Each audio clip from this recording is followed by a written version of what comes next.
এটা করতে গেল তোমার কি দেয় না আমি আবার দিয়ে যাবে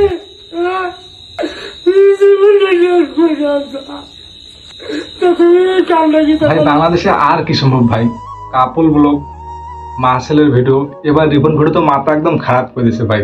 ভাই বাংলাদেশের জন্মে ভাই এমন একটা ভুল করেছি ভাই, এইসব থেকে তো আমাদের অন্যান্য কান্ট্রি আমাদের ধিক্কার জানাচ্ছে ভাই। বাংলাদেশ হচ্ছে হাসির একটা দুনিয়া, বাংলাদেশে এমন কিছু নয় যে এটা সম্ভব নয় ভাই। দেখেন পর্দার আড়ালে এক প্রকার কাহিনী, আবার পর্দার পেছনে এক প্রকার কাহিনী।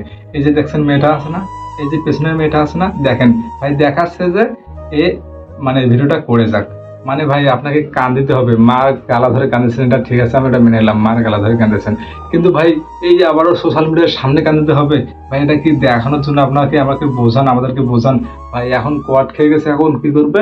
এখন তো মনে করো যে কোনো করার নাই, এখন সোশ্যাল মিডিয়ায় তো মনে করো যে তার দুর্নাম হয়ে গেছে, সুনাম থেকে দুর্নাম হয়ে গেছে, তখন কি করবে ভাই? পেছনের মেয়েটাকে দেখেন, পেছনের মেয়েটা কি রকম একটা কাহিনী করতেছে ভাই। পর্দার আড়ালে এক প্রকার, কিন্তু পর্দার পেছনে এক প্রকার। আপনি পর্দার পেছনেরটা দেখেন, এই সেই হচ্ছে আসল ঘটনা।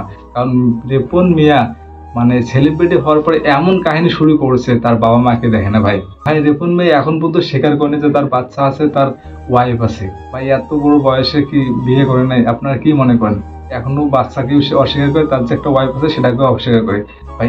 এদেরকে ধরে আনলিমিটেড যদি মায়ের দেওয়া যায় তাহলে এরা ঠিক হবে। এই রিপন মিয়াকে আমি অনেক সহজ সরল মনে করেছিলাম, এই এমন একটা বেয়াদব, পৃথিবীতে এর থেকে আর বেয়াদব কেউ জন্মে না। মানে এরাই সর্বপ্রথম ভাই, এরা শ্রেষ্ঠ ভাই, পৃথিবীতে এরাই শ্রেষ্ঠ। আর বাংলাদেশের মধ্যে যা কিছু হয়, মা ছেলের ব্লগ, কাপল ব্লগ, যাই হোক এসব কথা বলবো না। বাংলাদেশ এটাই, এরা সম্ভব, সবকিছু সম্ভব।